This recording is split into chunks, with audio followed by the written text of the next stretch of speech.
All right, welcome in everyone with Tamara Bifadua. I'm Shara Park. For months, Utah residents living near railroad crossings have been plagued by train horns. Yeah, this after quiet zones were suspended, stretching from Provo to Ogden. We first told you about this back in October of last year.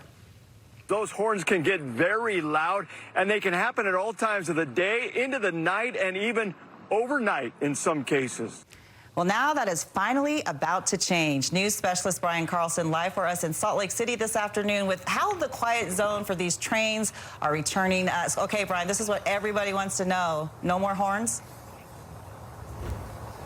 Well, that's the idea behind it there, Sharon Tamara. The plan announced just last night. No more horns as long as cities who have crossings like this one deemed unsafe, they fix those crossings so trains passing through here don't have to lay on their horn so people don't get hit.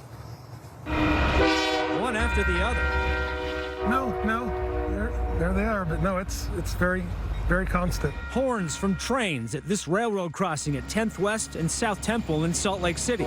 People who live and work in this neighborhood say it's day and night. So you'll hear them 20, 30 times a day, easy. It also wakes the dogs up and they go bark and come outside, and it's just noise all over. The ongoing issue now finally seeing relief.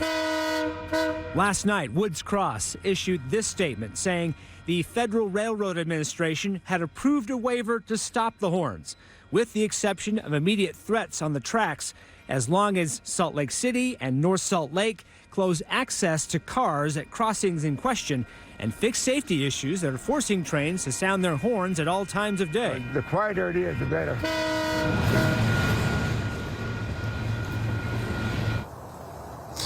So what happens next now? Well, Salt Lake City has to be able to fix these crossings. That means they have to shut down access to cars so they can address the safety problems. So they have a week, at least the railroads have a week to be able to shut down those horns. The trade-off is, while that work is going on here at these crossings, cars will have to find another way to get around. Live in Salt Lake City, Brian Carlson, KSO 5 News. Okay, finally a light at the end of the tunnel for some of these folks when it comes to that noise. Brian, thank you.